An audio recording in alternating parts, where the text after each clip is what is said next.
What is going on, everybody? Welcome back to Chuds BBQ. My name is Bradley Robinson, and today I'm going to show you how I made this. Beautiful, delicious, smoky, cured, dried, sliced, amazing, smoked, dried sausage. Coming up.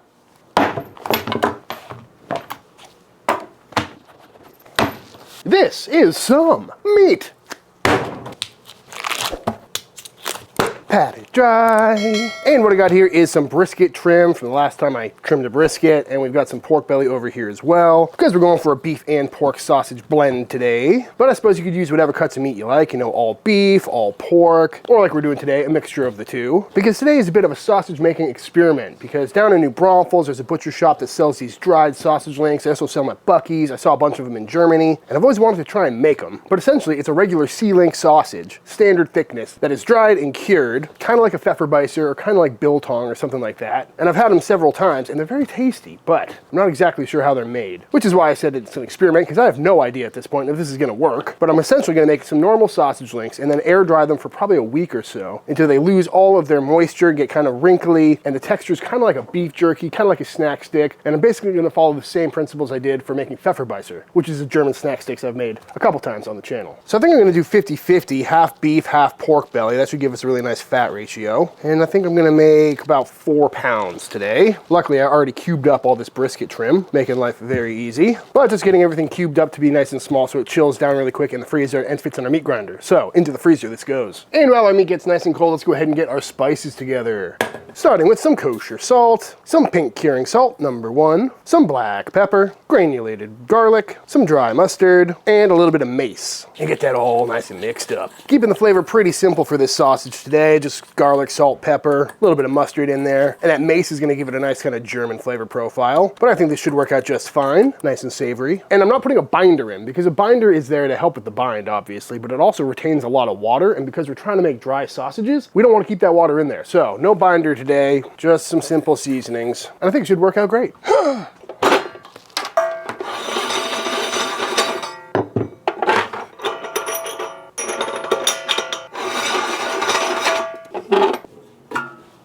And now that our meat is nice and cold, through the grinder we go. Got the coarse die on there, we're gonna go through one time.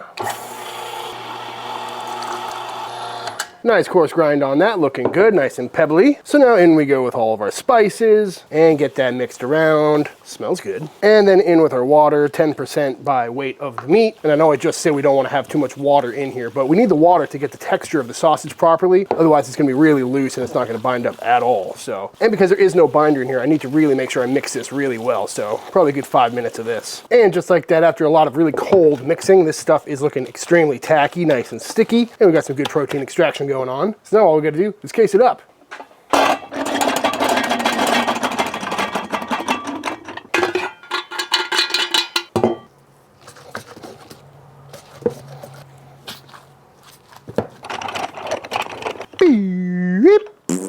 Going on with some natural hog casings today. These are 29mm casings, I think. So a little bit smaller, which should make them dry a little bit quicker. Tie it off. Wait a minute. We're making C-links today, so I'm not going to tie it off. I always forget about that. So what I'm going to do is leave a little bit of extra casing on the end here, and then case a nice girthy wiener. You can make these as big as you want. I'm thinking that looks pretty good. Take a little more casing. That way we can tie these together. Give it a couple of twists so it is, in fact, nice and plump. And then we tie these two ends together, making a beautiful little C-ring. Yoink. Look at that. Beautiful. I'm going to do several knots because this casing can be very slippery, and those knots are notoriously bad at holding together. There we go. Now we can snip off the excess. Yoink. And we've got ourselves a beautiful little ring, little horseshoe. Look at that. But now we repeat. Kind of a pain in the butt making C-links, but they do look cool. Beautiful. And just like that, all cased up, looking absolutely beautiful, nice and plump. Minor blowout right there. I'm not concerned about it. So now I'm gonna pop these into the fridge to cure overnight. And that's gonna allow time for the salt and the pink salt to cure the meat, make sure it's safe for a cold smoke, which is gonna be the next step. It's also gonna hydrate all the spices and start the drying process of these casings. So I'll see y'all tomorrow. One overnight later. These wieners are looking absolutely perfect, definitely dried out a little bit. Casings have shrunk up to the meat a little bit more, and all the salt has done its work. You can tell it's changed color a little bit. And they are fully cured, which means they are now safe to cold smoke, which is the next step. Gonna be cold smoking these on the pellet grill, which is what I usually do nowadays. Very convenient way to get a nice clean cold smoke without generating too much heat. But as you can see, I've got these all hung up in there, looking all cute, hanging in a row. And in the corner here, I've got a smoke tube, which I'll now light up. Got some B&B post oak pellets, which is what I typically use. And now that that's smoking away, it's kind of gonna burn like a cigar, generating very little heat, but clearly a lot of smoke. And every time I do this, people in the comments tell me I should just turn the fan on this thing to evenly circulate all the smoke. So that's what we're gonna do today. But now we're smoking away, so I'm gonna shut this down and let it go for probably the next few hours. And how long you let these smoke is really up to you. I think that smoke tube typically lasts for about 4 or 5 hours, which should be plenty of time, because really we're just after some good color and some good smoke flavor, of course. But for now, I'm just gonna let it burn, and we'll check back in a couple hours. All right, we're about 5 hours into this cook, and these things are looking nice and smoky. Gotta love that color on there. For a minute there, I was worried because the bottoms weren't getting red, so I was worried there was a little too much airflow in there. But alas, these are looking pretty good. We still got another probably 30 minutes of smoke on there. So I'm gonna let them go for another little bit, but I gotta leave. So final check-in before I hang these up to dry. So it's been about 24 hours since I pulled those links off the pit, and just like the other dried sausages I've done or the biltong, I've got them hung up in that bedroom right up there to air dry for the next few days. And I'm like 95% sure that this is a safe thing to do. Again, I've done it with several other pieces of meat and had no problems, but never with a sausage quite this thick. But then again, the sausages are salted, cured with nitrites, and smoked. All three are preservation methods, so I'm pretty sure that everything is safe up there, but I'm gonna go ahead and say you might not want to try this one at home, just for legal reasons. But of course, I'll let you know how it goes. And if anyone has any more information on how to properly dry sausages at home, I'd love to hear it in the comments down below, because Bones won't let me buy a $4,000 sausage curing cabinet yet, or a dry ager, so room temp it is. But if you do want to do this at home and you're a little worried about hanging things at room temp for a couple days, I'm sure this would work in the fridge as well. But let's see how those sausages are looking. So at this point, these links have been cured in the fridge overnight, cold smoked for about 6 hours, looking nice and red, and then hung up here in this room for the last 24 hours, and they're starting to look nice and wrinkly, starting to dry out, and everything seems to be going according to plan. For those who are curious, this room is holding right around 75 degrees, 40 to 50% humidity, which should be fine. There is absolutely zero off smells coming from these bad boys yet, and I'm really starting to like the way they're looking. And the reason I have them in that room up there is because it's a pretty low traffic area in the house, so not a lot of cat hair and dust getting kicked up by people walking through it. It's out of reach from the official taste tester, which is definitely necessary, and it's just a convenient place to hang things. But again, if I had a basement, I might do it down there. If I had a dry ager or a curing cabinet, I would definitely use that, but I think this is gonna work out just fine. So I'm gonna check it every day for the next few days, because I have no idea how long this is gonna take, but I'm going mostly by feel, and once the inside feels a little less squishy and it's a little harder and drier, then we'll slice into one and see how it came out, but I will keep you posted. 12 days later, look at these links. They have definitely dried up, and I went a little bit further than I could have, but we're going for a pretty dry sausage, and I think these are looking pretty good. And I check these every day over the last several days, kind of come up, give them a squeeze, see how they're feeling, and honestly, around day 7 was the first time I thought about pulling them and slicing in, because they were definitely dry, but they still had some give to them, kind of like a Pfefferbeißer, the snack sticks that I like to make on the channel. But with the snack sticks, I want them to have a little bit more texture, a little bit more give, kind of eat more like a sausage. But every time I've had these, they have been definitely pretty far along on the dryness side. But as you can see, there's no mold or anything growing on there. Very little smell to them. Definitely smelling smoky though. Pretty cool looking, pretty unique, kind of weird. But unless these taste absolutely rancid, which I don't think they will, I think this process worked out pretty well. But along the way, I noticed that the ends definitely dried out faster than the middle. Even this one still has a little bit of give to it right in the middle, but it's pretty tough on top, which should give us some nice textural variation. But really, I think it's time we sliced into one. I probably should have weighed these out like I did for the biltong just to see how much weight loss there is, but as you can tell, they shrunk up quite a bit. It's gonna go right down the middle. And there we have it. That's definitely some dry looking sausage. Got a little bit of an air hole in there. That's fine. Probably to be expected, honestly, but you can see what kind of texture we're working with here. A little bit of give, but mostly dried out. Oh, it smells really good. It smells like beef jerky.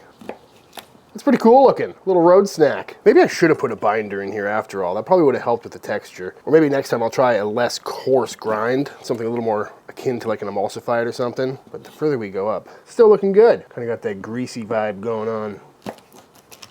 See the shine on it? That's pretty cool. Definitely getting a little tougher up near the top here. But yeah, these are looking good. Kind of looks like a salami or something. All right, folks, moment of truth. Would you eat this? Will I eat this? I'm gonna eat it. It looks good, it smells good, and I guess we're just gonna have to find out if this is a safe thing to do. And again, I've done this before, so I'm not really scared. I've done it with Pfefferbuster plenty of times, so that's a smaller diameter, just never with a link this thick before. But, I mean, if I get botulism, this video is never coming out anyway, so let's see what happens. Oh yeah, that's fantastic. Smoky. That is so much better than I was expecting. It is kind of like biltong in the sense that the outside is kind of tough and the inside gets nice and tender, but not like brisket tender, like Slim Jim tender, you know what I mean? Salt level is perfect, the flavor is great. Smoky, not too smoky. And that was another thing I was concerned about is the salt content, because when you remove all the water out of there, all that salty flavor is gonna condense because it's the same volume of salt, but just less sausage, but that's really good. Go for this coin, shall we? Oh, it's so good. It's like juicy, yet dry. Oh, fat in there, obviously, but that's really good. Zero sign of any off flavors in there, so don't think there's any mold or anything. I should have just called Eric from Two Guys in a Cooler. I'm sure he'd have some opinions and thoughts on this process. But Eric, if you do see this video, let us know in the comments if I followed this process correctly. Because the way I understand it is pink salt #1, which is what I used, is for any drying project or curing project that's less than 30 days. Cure #2 is for anything longer than that. And this was only like 2 weeks. And it was refrigerated for one of those days. And smoking for the other one, but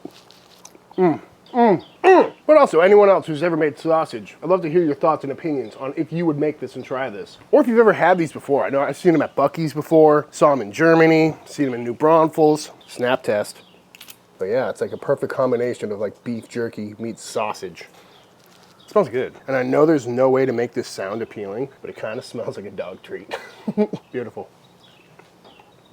I was a little concerned about that texture. I thought that I let it go for too long, but it still has that nice kind of tender chew to it, which is really great. But that's kind of the beauty of making a bunch of these. You can take them off at different times and try them out. See what length of time you like the best. It's like it's made of plastic. Well, before I eat probably a whole link of this, I think it's time for the official taste test. Ooh. Chewy, right? What do you think? Did you like it? Yeah. I bet you did. All right, y'all, and that is it. That is how to make some absolutely fantastic smoky dried sausages. Again, I have no idea how they do this traditionally. I really couldn't find much information about it, but I assume it's something pretty similar to what we did here today. And if you've never had a dried sausage before, I highly recommend seeking one out because the flavor, the texture, it really is an underrated meat snack. And assuming I don't get the squirts from this, it's definitely something I'll be doing again. Maybe change up the flavor profile, try a different grind size, try it with or without a binder. But as always, let me know what you think in the comments down below. But all that being said, if you enjoyed this video, let me know by hitting that subscribe button. Let YouTube know by dropping a like on this video. If you do give this recipe a try for yourself, be sure to tag me on Instagram at Chuds BBQ. I'd love to see what y'all are cooking. Big shout out to all the Patreon members. Thank you for supporting Team Chud and allowing me to keep making all these videos. And until the next time I see you, please go cook something outside. Peace.